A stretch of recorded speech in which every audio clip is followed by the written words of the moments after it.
Let us continue reading this book by Uriah Smith, Daniel and Revelation.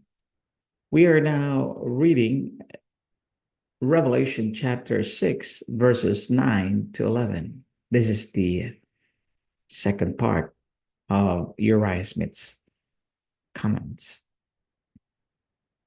Father in heaven, my Father, the only true loving God, thank you for protecting, providing, and preparing us for that great event, the great tribulation before your Son's soon return.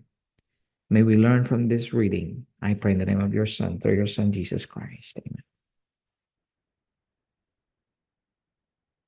The souls under the altar.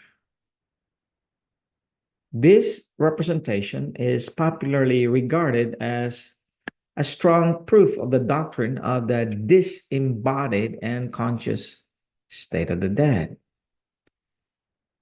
Here it is claimed are souls seen by John in a disembodied state, and they were conscious and had knowledge of passing events, for they cried for vengeance on their persecutors.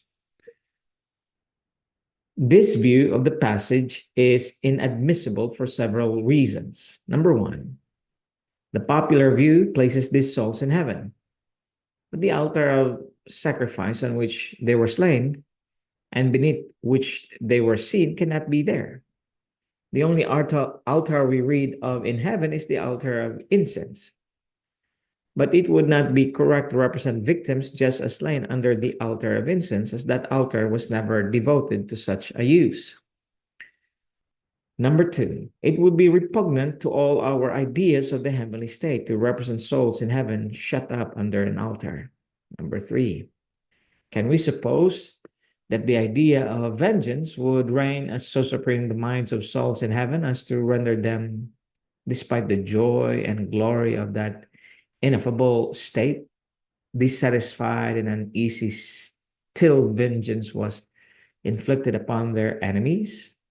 Would they not rather rejoice that persecution raised its hand against them, and thus hasten them into the presence of the Redeemer, and at whose right hand there is fullness of joy and pleasures forevermore?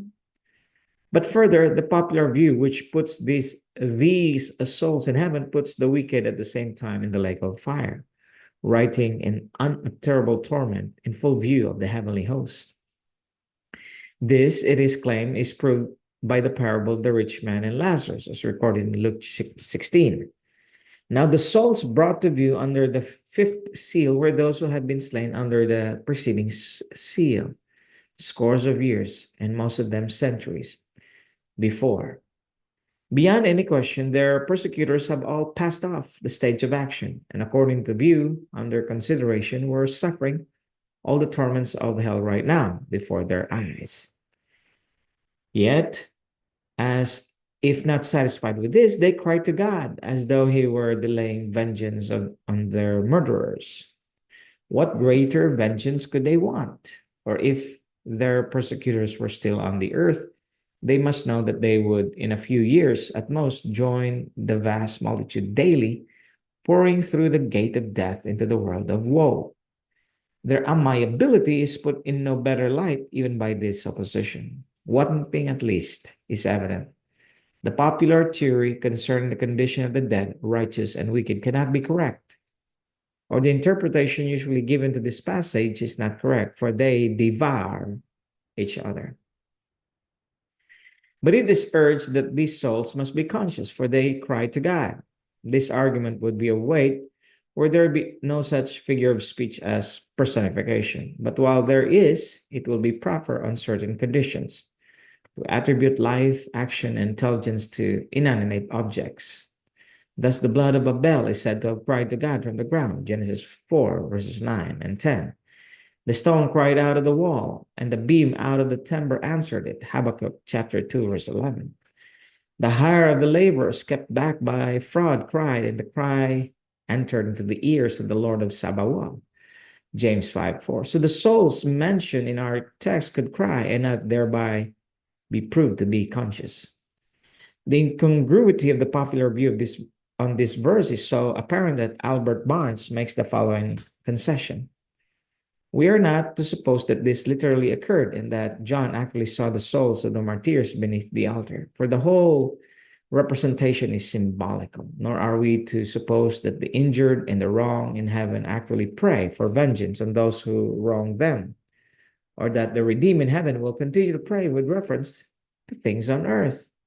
But it may be fairly inferred from this that they will be as real a remembrance of the wrongs of the persecuted, the injured, and the oppressed, as if such a prayer were offered there, and that the oppressor has as much to dread from the divine vengeance as if those whom he has injured should cry in heaven to the God who hears prayer and who takes vengeance. Notes on Revelation 6.